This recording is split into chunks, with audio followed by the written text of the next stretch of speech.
In this video, we're going to continue our discussion with multiplying polynomials. So if you look at the top of the page, we're going to start with example 1. We're going to use the distributive property to multiply a polynomial by a monomial. Remember, monomial just means one term. So as you can see on all these examples, we're taking one term and distributing that to a polynomial. So similar to what we did in our last lesson, we're going to distribute.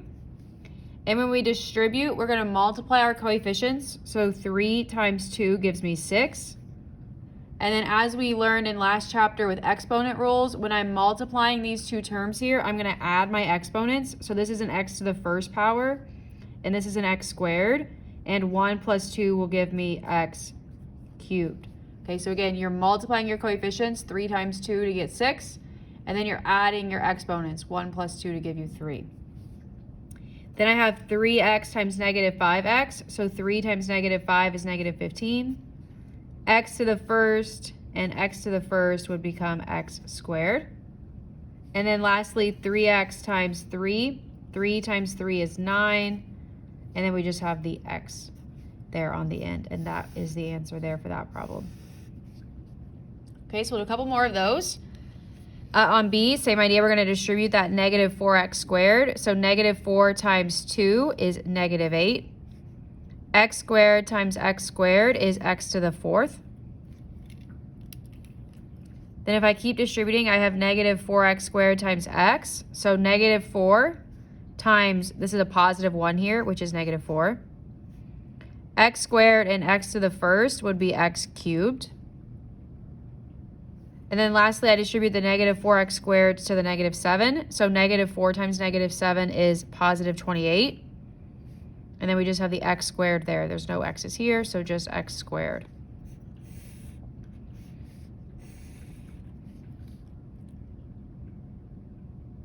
All right, we'll do one more here. I'm going to distribute this negative 3b cubed to the polynomial. So negative 3 times 6 is negative 18. B cubed and b to the fourth would be b to the seventh. Negative 3b cubed times negative 3b cubed. Well, I have negative 3 times negative 3, which is positive 9. B cubed and b cubed would become b to the sixth because 3 plus 3 is 6. Then if I distribute it to the 9b squared, I have negative 3 times 9, which is negative 27. B cubed times b to the second would be b to the fifth. And then lastly, when I distribute that to the negative 8, negative 3 times negative 8 is positive 24. B cubed, and then there's no b's here, so that would just be b cubed. Okay, if you guys want, you can pause the video now and do these two try it problems, and then you can check the key that's posted in Canvas. I'm going to go ahead and move on down and start example 2 now. And as all, most things in algebra, there are a couple of special cases that we have to deal with here with binomials and polynomials. And so here's one of our special cases. And that is when you're multiplying by two binomials. And if you notice, they're very similar, almost identical, except one is an addition and one is a subtraction. So something special is going to happen here. And as you can see, all of these problems are like that. Almost identical, except they have opposite operations there, addition and subtraction. So we're going to go ahead and distribute, or FOIL method, or claw method, whatever you would like to call it. So when I do this, I have x times x, which is x squared. X times negative 3, which is negative 3x. And then I will distribute that plus 3 there, that positive 3. So 3 times x is 3x. And 3 times negative 3 is negative 9. All right, so I did distribution method. And then now I'm going to combine my like terms. My like terms here in the middle are negative 3x and positive 3x. Now, if I combine these, negative 3x plus 3x, that gives me 0x there in the middle, which we know is really just x squared minus 9. We don't need to write the 0x in the middle. And that's going to happen there. That's why that's one of our special cases. When we have a binomial times a binomial and they're almost identical except for their operation, this is going to happen where their two middle terms will cancel out and we get this here. And this is actually called a difference of two perfect squares. Okay, so it has a name. for when that happens, and this is what's called a difference of two perfect squares. And we'll talk about that a little bit more when we get to Chapter 8, Part 2. So let's just try maybe one more of those. So 3x times 3x, well, 3 times 3 is 9, and then x to the first and x to the first would become x squared, so 9x squared. 3x times positive 1 would be positive 3x. Then I will distribute the negative 1. Negative 1 times 3x is negative 3x. And then negative 1 times positive 1 is negative 1. I'm going to combine my like terms there in the middle. And when I do that, again, very similar to the previous problem, I get positive 3x minus 3x, which cancels out. And so I just have 9x squared minus 1. All right. I'm going to stop there. Again, similar to what we did above, if you want to pause your video and do these two problems to try it on your own, then you can check your answers with the key that's posted in Canvas. I'm going to go ahead and move down to the other special, not necessarily special case, but just something that's kind of different a little bit is down here at the bottom when you're multiplying a binomial squared. So here we have the quantity x minus 5 squared, and what this squared is really telling me is that I have two x minus 5s. So I have x minus 5 times x minus 5. All right, if that had been a 3, then you would just have 3 of them. If that's a power of 4, then that just means you have 4 of them. So since it's squared, I'm going to have x minus 5 times x minus 5. And then I'm going to do my FOIL method or claw method or distribution method, whatever you want to call that.